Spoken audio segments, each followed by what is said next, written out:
पिछले हफ्ते हिंदुस्तान के 3 सूबे के 3 ज़िले के 3 गांव में मुसलमानों के खिलाफ 3 बड़े वाक़यात पेश आए हैं। कोई कस्बा है, कोई गांव है, कोई शहरनुमा है, और 3 बड़े वाक़यात पेश आए हैं मुसलमानों के खिलाफ।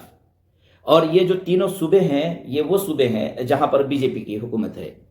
बीजेपी के का जो आला कमान है और बीजेपी के जो मुख्यमंत्री हैं, मिनिस्टर्स हैं, वज़ीर आज़म हैं, वो खुद ये कहते हैं कटोगे तो बटोगे। वो खुद ऐलान करते हैं कि एक रहो सेफ रहो।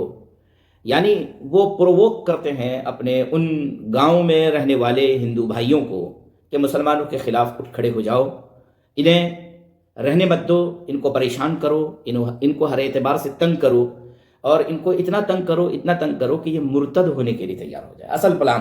असल जो इनका इंटरनल प्लान है वो ये है। देखिए, 3 सूबे के 3 ज़िले में इस तरह के वाक़यात पेश आए हैं। चूँकि उन ज़िलों और गांव का नाम सही से याद रखना मुश्किल है, तो मैं पढ़कर बता देता हूँ। एक है छत्तीसगढ़ के ज़िला गुड़ियाबंद या गिड़ियाबंद, जो भी नाम है, के दो तकिया गांव में 3 लड़के थे मुसलमान। उन पर यह इल्ज़ाम था कि इन लोगों ने मंदिर तोड़ा है, मंदिर में जाकर के मूर्ति तोड़ा है। मुसलमान ऐसा कर सकते हैं? वो भी इस मुल्क में और इन हालात में। कोई सरफिरा होगा, पागल होगा, कर देगा, लेकिन वो तो वैसे ही बेचारा मजलूम है, डरा हुआ है। और फिर 2 दर्जन 3 दर्जन ख़ानदान वहाँ पर रहते हैं, घर वहाँ पर रहते हैं उस गांव में। तो उस गांव के मुसलमानों के अंदर इतनी हिम्मत हो जाएगी कि वो जाकर के मंदिर में घुस कर के मूर्ति तोड़ दें।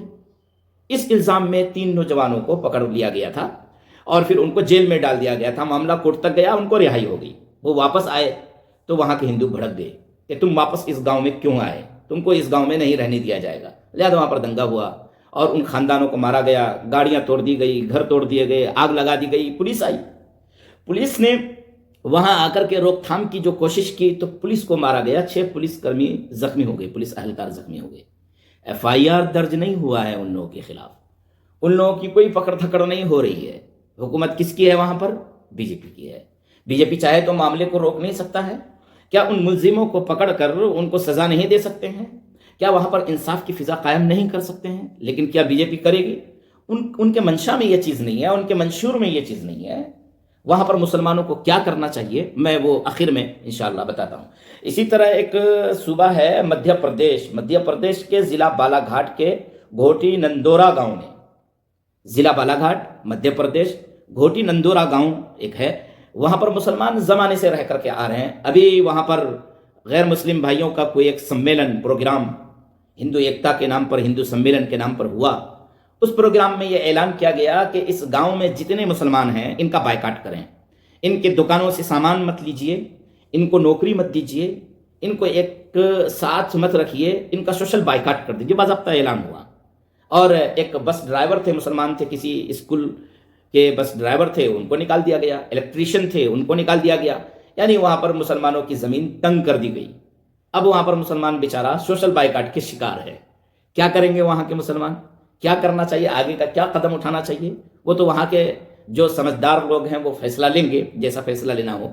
मसले का एक हल हम भी इंशाअल्लाह आखिर में आपको बताते हैं। इसी तरह एक वाक़या बहुत मशहूर है मोहम्मद दीपक कुमार का, और ये वाक़या आपका उत्तराखंड के सूबा के पूरी गढ़वाल ज़िला, उत्तराखंड ज़िला पूरी गढ़वाल के कोटद्वार शहर में पेश आया कि एक 70 साला बड़े मियाँ थे, मुसलमान थे, उनके दुकान थी। दुकान का नाम उन्होंने बाबा कुछ आगे लगा करके रखा हुआ था, और वहाँ पर बजरंग दल के लोग पहुँचते हैं, उनको कहते हैं कि नाम बदलो, उनकी पिटाई करने लगते हैं। दीपक कुमार जाकर खड़ा होता है, कहता मेरा नाम मोहम्मद दीपक है, तुम क्यों मारोगे? यानी उन्होंने हिम्मत दिखाई, उन्होंने इंसानियत की बुनियाद पर उनके साथ देने की कोशिश की और उस बड़े मियाँ को वहाँ पर बचाया।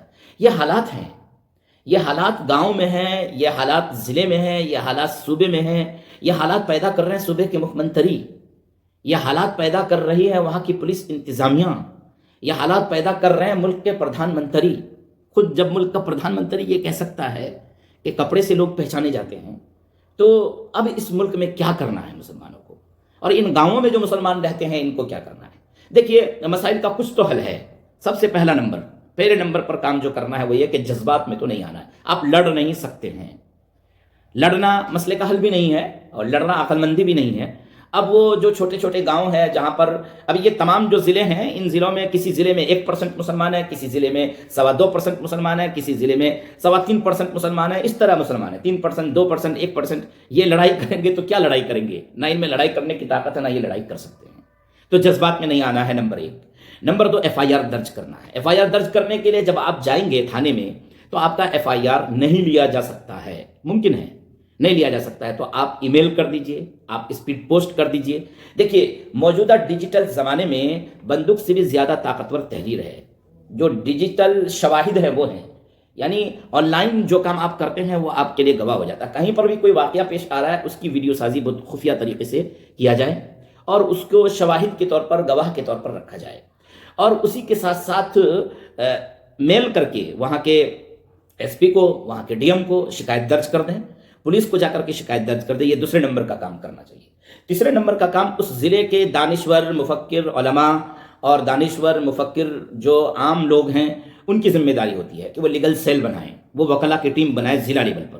پورے ضلع میں جہاں کہیں بھی مسلمانوں کے ساتھ اس طرح کے کچھ حالات پیش آئیں تو وکلا کی اس ٹیم کو ایکٹیو ہو جانا چاہیے. ان کو جانا چاہیے وہاں کے تھانے میں اور ان لوگوں کا معائنہ کرنا چاہیے اور وہاں جا کر کے کیس درج کروانا چاہیے اور معاملے کو آگے بڑھانا چاہیے. یہ تیسرے نمبر کا کام کیا جانا چاہیے.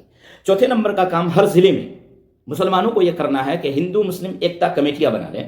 جو سیکولر مزاج ہندو ہیں ان ہندوؤں کو ساتھ میں لیں، مسلمان ساتھ میں رہیں. جہاں کہیں بھی اس طرح کا واقعہ پیش آئے ان ہندوؤں کو ساتھ میں لے کر کے وہاں پر پہنچیں اور پہنچ کر اس مسئلے کو حل کرنے کی کوشش کریں. یہ عام جنتا کو اور مسلمانوں کو کرنا ہوگا، کسی تنظیم کے انتظار میں نہیں رہنا ہوگا. اس ضلع کے مسلمانوں کو یہ کام کرنا ہوگا. پانچواں بڑا کام مسلمان یہ کر سکتے ہیں اور کرنا چاہیے کہ ہر ضلع کا اپنا میڈیا ہاؤس ہو اور چینلز ہو، اور اس چینل میں، اس میڈیا ہاؤس میں اس واقعے کو بیان کیا جائے انگلش میں، اس واقعے کو بیان کیا جائے ثبوتوں کے ساتھ عربک میں، ہندی میں، اردو میں اور دیگر اور جو زبانیں ہیں ان زبانوں میں ریکارڈ کر کے اس واقعے کو رکھا جائے اور سوشل میڈیا پہ ڈالا جائے تاکہ لوگوں کو پتہ چلے کہ یوں مسلمانوں کے ساتھ فلاں جگہ پر ظلم کا معاملہ کیا جا رہا ہے. یہ ایک پانچواں کام کیا جانا چاہیے. ایک چھٹا کام یہ کر سکتے ہیں کہ ہیومن رائٹس کی جو تنظیمیں ہیں انڈیا میں بھی ہے، اقوام متحدہ میں بھی ہے. اقوام متحدہ میں باضابطہ ایک ونگ ہے جہاں پر آپ شکایت درج کر سکتے ہیں، وہاں پر بھی میل کر دیں، شکایت درج کر دیں. اور جتنے بھی ہیومن رائٹس کی تنظیمیں ہیں وہاں پر شکایت درج کر دیں، وہاں پر آپ میل کر دیں کہ یہاں پر اس طرح کا واقعہ پیش آ رہا ہے اور مسلمانوں کے ساتھ اس طرح کا ظلم کا رویہ روا رکھا جا رہا ہے.